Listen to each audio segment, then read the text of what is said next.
Hello everyone! Thank you for tuning in to the Academy of Online Radiology Education Ultrasound blog for June 2021.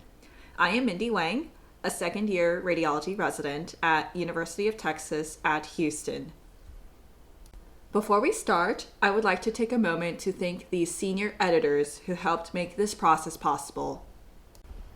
Alright, let's get started. Our first paper from AJR aims to demonstrate the diagnostic yield of percutaneous ultrasound-guided omental biopsies.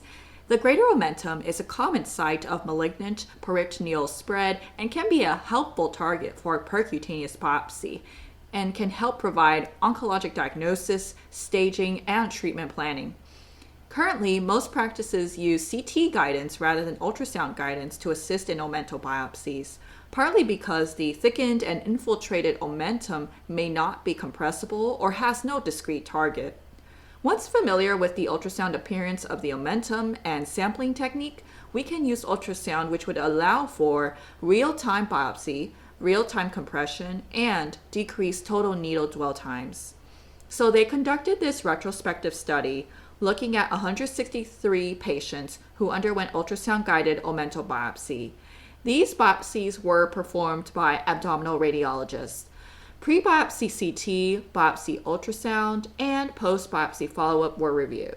The biopsy results were characterized as diagnostic or non-diagnostic relative to the ultimate diagnosis. The omentum's appearance varied as listed here. Ultimately, 95% of the biopsies were diagnostic relative to the ultimate diagnosis. So this study showed that ultrasound-guided biopsy of omental disease suspected on CT is safe and effective for tissue diagnosis. Therefore, ultrasound should be considered the first-line modality for this. You may check out the articles via the QR codes provided throughout this presentation. Next, this paper from AJR investigated the detection rate of transabdominal ultrasound for pancreatic cysts that were incidentally detected on CT or MRI. While most incidentally detected pancreatic cysts exhibit indolent behavior with favorable prognosis, some can have potential for growth and malignant transformation. Currently, CT, MRI, and endoscopic ultrasound are often recommended for surveillance.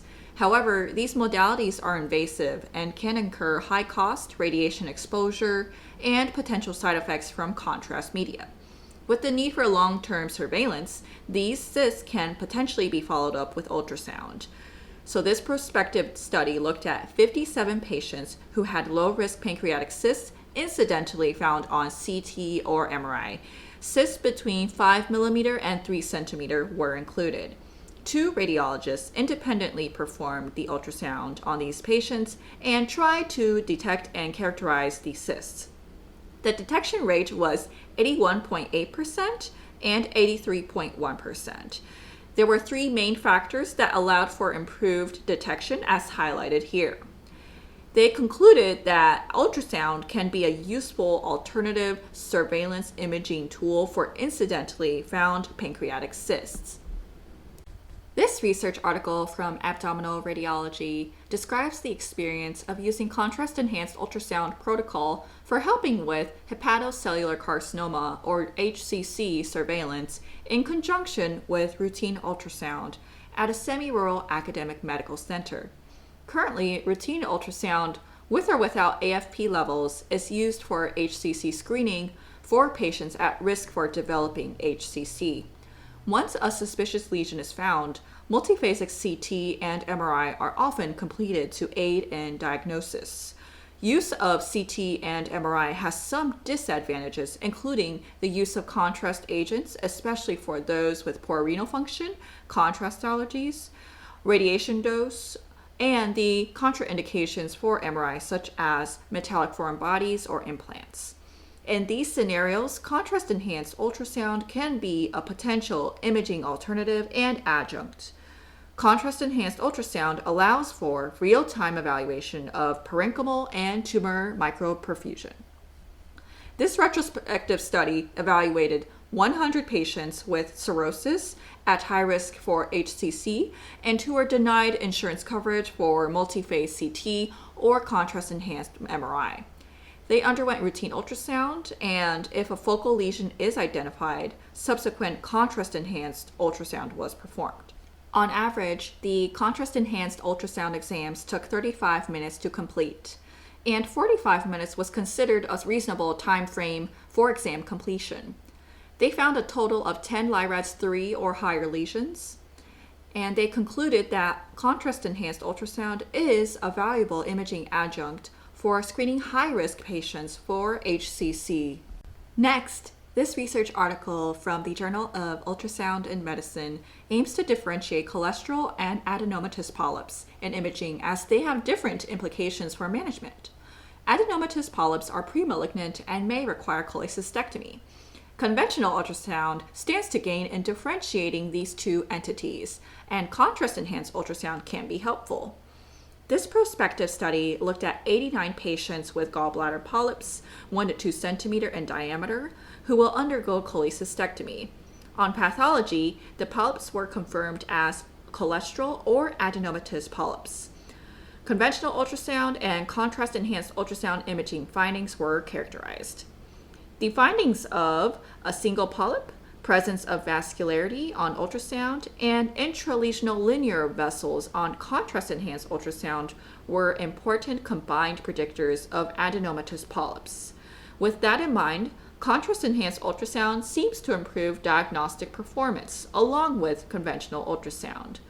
Therefore, the authors concluded that using both modalities can help differentiate the two types of polyps. This review article from AJR highlights the basic principles of contrast-enhanced ultrasound and its many clinical applications in pediatric patients. There is current evidence for its use for focal liver lesions and blunt abdominal trauma.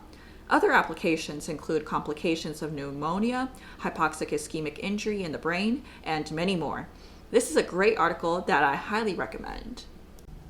This is another great review article from Pediatric Radiology that goes over the many justifications that should be presented for initiating a contrast-enhanced ultrasound service for pediatric patients. Justifications include its comparable or superior diagnostic results compared to other imaging modalities, reduction in the need for sedation, elimination of radiation exposure, good safety profile of contrast agents for ultrasound, improved exam comfort, and so forth. This is an article I highly recommend for review. Next, this research paper from AJR aims to define the most important Doppler laboratory and clinical parameters that predict TIPS dysfunction. Doppler ultrasound is the standard modality for monitoring for TIPS stenosis or occlusion. It is not known whether Doppler ultrasound in combination with serial liver function indices would modify the interpretation of TIPS dysfunction. This retrospective review included 189 patients who underwent TIPS procedures. Laboratory and Doppler parameters were analyzed. Doppler ultrasound was obtained during the first days after TIPS placement at 1, 3, and 6 months, and every 6 months after. Laboratory and clinical parameters were obtained at each Doppler ultrasound study, including the ones listed here. They found that the most important parameters were MELD score, time since last intervention, and change in intrashunt velocity at the hepatic venous end. Using these liver function tests can help improve our diagnostic efficacy of Doppler parameters in diagnosing early TIPS dysfunction. Last but not least, this article highlights the use of bedside lung ultrasound in determining the severity of illness from COVID-19 disease. Critically ill patients with COVID infection who require mechanical ventilation may transmit infection during transport for chest imaging. Therefore, bedside lung ultrasound can serve as a non-invasive imaging tool to monitor their pulmonary conditions and reduce the need for transport and its related risks. This prospective study included 66 patients with COVID infections admitted to the ICU and ward. Bedside lung ultrasound exams were performed at study inclusion after 48 hours and on the 7th day of follow-up. Lung ultrasound scores were quantified according to the aeration loss in 8 zones: anterior, lateral, posterior region, and costophrenic region. Pulmonary aeration was quantified with a scoring system shown here. The score ranged from 0 to 26 points, with higher values indicating greater loss of aeration. Lung ultrasound scores were significantly higher in patients initially admitted to the ICU compared to those admitted to the ward. Lung ultrasound scores at the time of study inclusion was independently associated with the need for ICU admission.